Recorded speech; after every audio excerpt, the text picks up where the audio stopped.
16 देखिए, कह रहा है कि ABCD एक समांतर चतुर्भुज है जिसमें एंगल ए और एंगल सी के समद्विभाजक विकर्ण BD से क्रमशः P और Q बिंदु पर मिलते हैं। तो सबसे पहले एक बना लीजिए समांतर चतुर्भुज, ठीक है। उसके बाद देखा जाएगा क्या कह रहा है। तो एक समांतर चतुर्भुज हम लोग बना लेते हैं। अब देखिए समांतर चतुर्भुज जब बन गया तो इसमें अब देखिए आगे क्या कह रहा है। इसका नाम दे दीजिए सबसे पहले ABCD, जिसमें एंगल ए और एंगल सी के समद्विभाजक विकर्ण BD से P और Q पर मिलते हैं। यानी कि देखिए विकर्ण BD ये रहा, ठीक है, विकर्ण BD ये रहा। अब इसका समद्विभाजक किसका, एंगल ए का। तो एंगल ए का समद्विभाजक यानी इसके दो भागों में बांटने वाला ये, यानी कि ये इन दो भागों में बांट दे रहा है, इन कोणों को दो भागों में बांट रहा है एंगल ए को। उसी तरह से एंगल सी का समद्विभाजक मतलब ये, यानी कि यह भी इसको और इसको एंगल सी को यह दो भागों में बांट रहा है, ठीक है।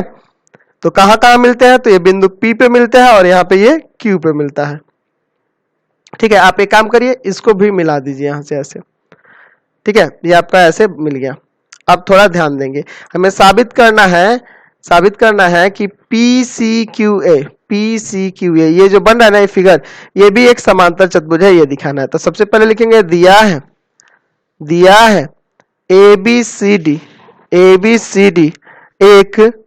एक समांतर चतुर्भुज है, एक समांतर चतुर्भुज है, समांतर चतुर्भुज है।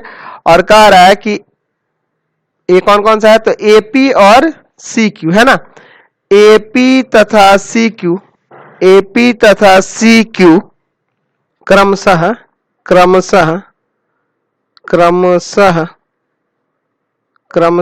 एंगल A तथा एंगल C का समद्विभाजक है, ठीक है। इन दोनों कोणों का यह समद्विभाजक है। चलिए, तो सिद्ध करना है, क्या करना है कि PCQA एक समांतर चतुर्भुज है, ये आपको दिखाना है। चलिए इसका प्रमाण देखते हैं।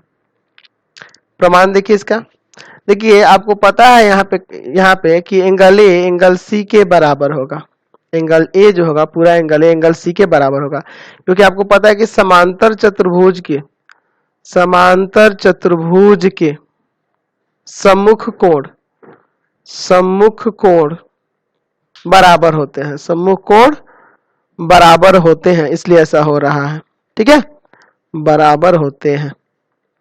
अच्छा, दोनों में 1/2 से गुना करिए तो एंगल ए का आधा और इधर हो जाएगा एंगल सी का आधा। अच्छा, एंगल ए का जो हाफ होगा ये भी हो जाएगा, यानी कि DAP भी और ये वाला भी हो जाएगा। क्यों, क्योंकि AP इनको दो बराबर भागों में बांट रहा है। तो यहां से लिख सकते हैं एंगल DAP, इसको लिख दीजिए DAP। अच्छा, एंगल सी का आधा ये वाला ले सकते हैं या पूरा ये वाला ले सकते हैं, ठीक है।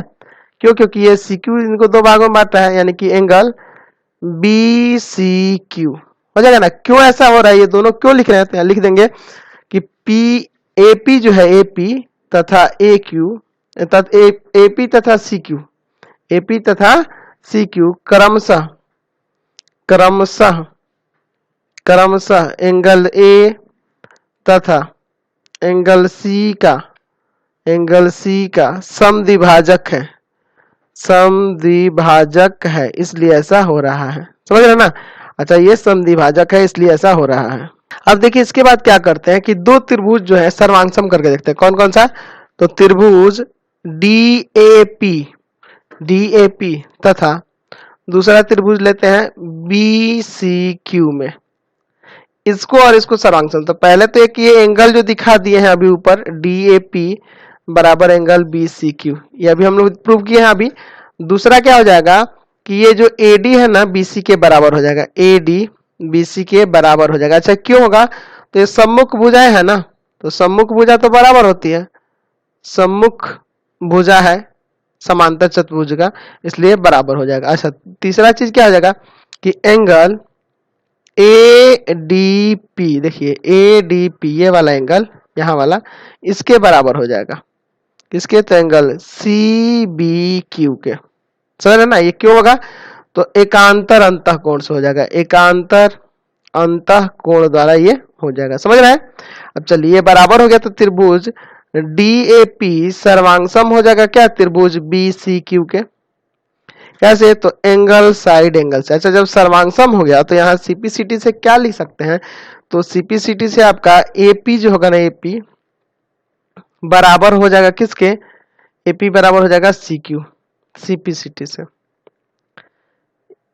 AP बराबर हो जाएगा CQ CPCT से। ठीक है, यहाँ से ये समझ में आया ना आपको। और दूसरा जो है एंगल यहाँ पे APD, ये वाला एंगल APD बराबर हो जाएगा एंगल CQB के, इसके बराबर हो जाएगा एंगल CQB के, ये भी CPCT से हो जाएगा। अच्छा समझ गए ना। अब देखिए यहाँ पे ये दोनों एंगल बराबर हो गए। अब यहाँ जो है आप देख रहे हैं कि इसका और इसका योग, इन दोनों का योग 180 होगा ना, यहाँ वाला कोण और इसका, और उसी तरह यहाँ वाला कोण और इसका 180 होगा। तो यहाँ देख रहे हैं कि एंगल APD है ना, और प्लस एंगल APQ बराबर 180 होगा, इसका और इसका योग 180 होगा ना। और इसी तरह से एंगल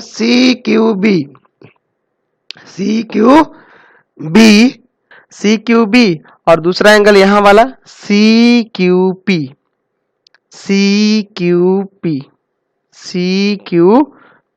दोनों का मिला के 180 होगा, है ना, रैखिक युग्म से, रैखिक युग्म से। समझ रहे ना, इसलिए दोनों बराबर हो गए, ये दोनों का योग और ये दोनों का योग 180 होगा, इसलिए दोनों बराबर हो गए।